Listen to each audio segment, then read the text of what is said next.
Hello and welcome to Acoustic Review. My name is Ben Morgan Brown and today I'm looking at the T60E from PRS Guitars. PRS have updated their SE acoustic guitars for 2019 with some new wood combinations, and the T60E features a solid Sitka spruce top with PRS's hybrid X-stroke classical bracing, laminated zero cote back and sides, a mahogany neck with a wide fat profile, a scale length of 25.3 inches and a 1 11/16 inch width at the nut, curly maple binding on the body, neck and headstock, an ebony fingerboard with abalone bird inlays and an ebony bridge with a bone saddle. Electronics are provided by the Fishman GT1 system. The guitar ships in a PRS hard case and has an RRP of £879. I've been impressed by the PRS guitars that I've reviewed in the past, so let's have a listen to the T60E now and then come back afterwards for my thoughts.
Taking the guitar out of its case, I immediately noticed the grain on the zero cote back. It's very striking, and when combined with the full body maple binding, I think it actually makes for a guitar that looks a lot more expensive than it actually is, and is more in line with some of PRS's private stock offerings. I really like the way this guitar looks. It's a modern high-end aesthetic, and the fretboard inlays and the headstock design both combine to make a really unique and distinct style. I do wonder if the rosette would look a little bit better if it was maple to match the binding, or at the very least a slightly darker plastic. I think the white plastic that's used is quite a stark contrast and doesn't really fit in with the rest of the look of the guitar. The build quality is generally high. The bridge pin fit seems to be a little off, the fretboard is a bit dry, and also some of the frets look like they could do with a final polish, but aside from that everything appears to be good. I would like to see those small details dealt with though, because although they are minor, I feel like it's something that could be very easily dealt with in a final setup. The tone is bold and clear. There's a lot of fundamental in the bass and a little bit of overtones in the top notes, but overall it's a very dry sounding guitar. It's not particularly lush or rich. It's perhaps a little bit toppy. There's some strident notes that came out under harder playing, but I think that could just be down to the newness of the top, and I think that would settle with some playing and also once the strings have settled in as well.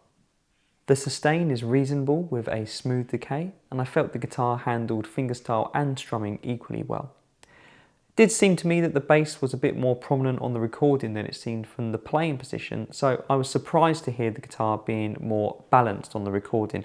As I was playing it, it did seem a tiny bit bright. The pickup was okay on soft playing, but there was definitely a ping to the tone, and harder strumming brought out a lot of harshness. Now I don't think it's beyond repair with a decent sound person on the board, but it's not really my favourite pickup sound. This is the third PRS I reviewed for Acoustic Review, and like the other guitars I was impressed by the wide fat neck profile. Even though the string spacing is a little smaller than I would prefer, I never felt like my left hand was cramped, and I think the fact that the neck is that bit fuller so your hand is more open really helped with that. The action is just on the high side of low, and it could come down a tiny bit, but I think as it stands almost all players would be happy with the way this guitar plays.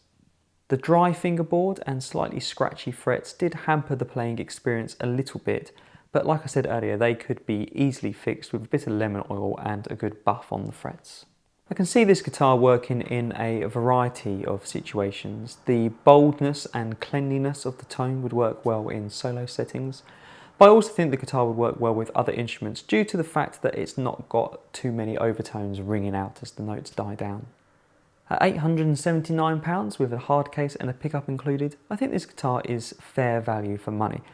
Now there are some all solid wood guitars at this price point, but I think the PRS sound particularly depends on the back and sides being very stiff, and this is obviously much easier to achieve with laminate woods than it would be with solid woods. So I can understand why they've gone for a laminate to keep the price down. If I could change one thing about this guitar, I'd really like to see the guitar available without the factory pickup included. Because of the way it's installed, if you did want to remove it and put a better sounding pickup in there, you're actually going to be left with quite a large hole on the side of the guitar, and that seems a shame, particularly when the back and the side woods are so nice on this instrument. That said, maybe I'm just being fussy because I think this guitar would please many players just as it is.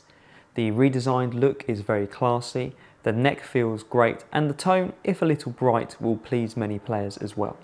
I hope you've enjoyed this video from Acoustic Review.